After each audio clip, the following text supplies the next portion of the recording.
എന്തൊക്കെയുണ്ട് എല്ലാവർക്കും സുഖല്ലേ? അപ്പൊ ഞാൻ ഇന്ന് കാണിച്ചിട്ടുള്ള ഒരു പെയിന്റ് വാങ്ങിയിട്ടുണ്ട്. ഈ 2 ലിറ്ററിന്റെ 2 ബോട്ടിലാണ് കേട്ടോ വാങ്ങിയിട്ടുള്ള. 1, 2 കാണുന്നുണ്ടാവും അല്ലേ? അപ്പൊ ഇത് നമ്മളിപ്പോൾ പണിക്കാരെ വിളിച്ചിട്ടുണ്ടെങ്കിൽ ഒരുപാട് പണിയാണ്. അവർക്ക് വന്നാൽ രാവിലെ ചായ കൊടുക്കണം, കട്ടൻ ചായ, പിന്നെ 10 മണിക്ക് നല്ലൊരു നാസ്ത, ഉച്ചക്ക് ഒരു ഫുഡ്, വൈകുന്നേരം അങ്ങനെയൊക്കെ ഉണ്ടാക്കി കൊടുക്കണം. അപ്പം നമ്മൾ എന്ത് ചെയ്യണം?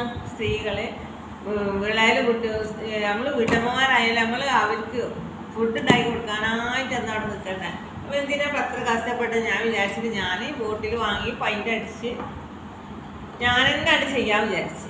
അപ്പോൾ ഒരു ദിവസം ഒരു ചുമര്, പിറ്റേ ദിവസം ഒരു ചുമര്, അങ്ങനെ 3-4 ദിവസം കൊണ്ട് നമുക്ക് എന്ത് ചെയ്യാൻ പറ്റും? നമ്മളെ ഒരു റൂം നല്ല സെറ്റിലാക്കി നമ്മളെ ഇഷ്ടത്തിനാക്കി എടുക്കാൻ പറ്റും. അപ്പം അതിനാണ് ഞാൻ ഈ ഇത് വാങ്ങിയിട്ടുള്ളത്. അപ്പം നിങ്ങൾക്ക് ആർക്കെങ്കിലും ഇങ്ങനെ ഒരു അഭിപ്രായം ഉണ്ടെന്നുണ്ടെങ്കിൽ, ഇങ്ങനെ ചെയ്തു നോക്കാൻ ഇഷ്ടമാണെന്നുണ്ടെങ്കിൽ നിങ്ങളൊന്ന് ചെയ്ത് നോക്കിയിട്ടാണ്. അപ്പം എനിക്ക് നല്ല ഇഷ്ടമാണ് ഒറ്റയ്ക്ക് ഞാൻ എന്തെങ്കിലും ചെയ്ത് നോക്കണത്. അപ്പം ഞാൻ ഇന്ന് ഇതാണ് ചെയ്യാൻ പോണത്. അപ്പം ഇത് പൊട്ടിച്ചിട്ടില്ല. ഇന്നലെ 2 വാങ്ങി, 2 ഇന്നലെ പൊട്ടിച്ച് അത് അടിച്ചിട്ടുണ്ട്. അത് അടിച്ചിട്ടുള്ള ചുമരാണ് ഈ കാണുന്നത്. എന്താണ്, ഞാൻ സെറ്റിലൊന്നും ആക്കിയിട്ടില്ല. അപ്പം ഇതിൻ്റെ ഈ ലെവലത്ത് ഇതാണ് ഇവിടെ ഇങ്ങനെ നല്ല പോലെ വരച്ചിട്ട് നൂല് എന്തെങ്കിലും വെച്ചിട്ട് വേണം ശരിയാക്കാൻ കേട്ടോ. അപ്പോൾ ഉയരത്ത് എന്തെങ്കിലുമൊക്കെ ഒന്ന് കയറിയിട്ട് വേണം. കോണി എനിക്കില്ല, കോണിക്ക് ഇനി കൊടുന്നിട്ട് വേണം. അപ്പോൾ അങ്ങനെ ബ്രഷ് തട്ടിയെടുത്ത് അങ്ങനെ ഇതായി കിടക്കുകയാണ്. അപ്പോൾ ആ കളർ തന്നെയാണ് ഇനി വാങ്ങിയിട്ടുള്ളത്. അപ്പോൾ ഇന്നലത്തെ വീഡിയോ ഞാൻ ഇട്ടിട്ടില്ല. അപ്പോൾ ഇന്ന് ഞാൻ വെറുതെ ഇങ്ങനെ കണ്ടപ്പോൾ ഇത്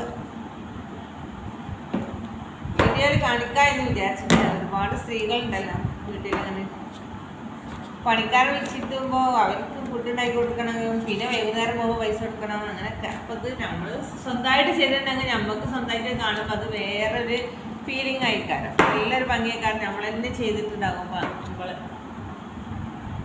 പിന്നെ അത് നന്നായില്ലെങ്കിലൊക്കെ അത് നമുക്ക് എന്ത് ചെയ്യും, നല്ലൊരു ഇൻട്രസ്റ്റ് ആയിട്ട് തോന്നുന്നു അല്ലേ? അപ്പം ഇനിയും അപ്പം ഞാൻ ഏതായാലും അടുത്ത് നാളെ ചെയ്തിട്ട് നാളത്തെ വീഡിയോയിൽ ഉൾപ്പെടുത്തുന്നുണ്ട് കേട്ടോ. പിന്നെ ഞാൻ ഒരു കാര്യം കൊണ്ട് പറയുന്നത് ചെയ്യാം. ഈ വീഡിയോ കാണുന്നവർക്ക് നിങ്ങൾക്ക് ഇഷ്ടപ്പെടുന്നെങ്കിൽ വീഡിയോ ഒന്ന് ലൈക്ക് ചെയ്യുക, ഒന്ന് ഷെയർ ചെയ്യുക, സബ്സ്ക്രൈബ് ചെയ്യുക. അപ്പോൾ എന്താണെന്ന് വെച്ച് കഴിഞ്ഞാൽ ഒരു ജോലി ആഗ്രഹിക്കുന്നുണ്ടോ നിങ്ങളെങ്കിൽ നിങ്ങൾ എന്ത് ചെയ്യുക, ഈ സ്ക്രീനിൽ കാണുന്ന നമ്പറിലൊന്ന് വിളിക്കട്ടെ. ബോബി ചമ്മന്നൂർ സാറ് പുതിയൊരു ബിസിനസ് തുടങ്ങിയിട്ടുണ്ട്. അതിൻ്റെ പേരാണ് ഫിജി കാർഡ്. ഫിജി കാർഡിൽ 6 തരത്തിലുള്ള വരുമാനമുണ്ട്. ഈ 6 തരത്തിലുള്ള വരുമാനം അതിൻ്റെ കൂടെ മന്ത്ലി പെർഫോമൻസ് ബോണസ് ഒക്കെ ഉണ്ട്. അപ്പോൾ അതിനൊക്കെ താല്പര്യമുണ്ട്. ബിസിനസ്സിൽ 1 രൂപ പോലും ഇൻവെസ്റ്റ് ചെയ്യേണ്ട ബിസിനസ്സാണ്. താല്പര്യം ഉണ്ടെന്നുണ്ടെങ്കിൽ നിങ്ങൾ സ്ക്രീനിലുള്ള നമ്പറിലൊന്ന് വിളിക്കട്ടോ. അതിന് വിദ്യാഭ്യാസമോ പ്രായമോ ഒന്നൊരു വിഷയമല്ല. അതുപോലെ ആണായിക്കോട്ടെ പെണ്ണായിക്കോട്ടെ ആർക്കും ചെയ്യാൻ പറ്റുന്ന ഒരു ബിസിനസ്സാണ്. വീട്ടമ്മമാർക്കും സാധാരണക്കാരായ സ്ത്രീകൾക്കും പ്രായമായവർക്കും എല്ലാവർക്കും ചെയ്യാൻ പറ്റുന്നതാണ്. അപ്പോൾ സ്ക്രീനിലിട്ട് നമ്പർ കൊടുത്തിട്ട് അതിലൊന്ന് വിളിക്കുകയാണെങ്കിൽ നിങ്ങൾക്ക് എന്താണ് നമ്മളെ ഫിജി കാർഡെന്ന് ബോബി ചമ്മന്നൂർ സാർ എങ്ങനെയാണ് നമുക്ക് വരുമാനം തരിക എന്നുള്ളതൊക്കെ വളരെ കൃത്യമായിട്ട് പറഞ്ഞ് മനസ്സിലാക്കി തരണം കേട്ടോ. ഓക്കെ, അപ്പോൾ അടുത്ത വീഡിയോയുമായി വരുന്നത് വരെ ബൈ. അസ്സലാമു അലൈക്കും.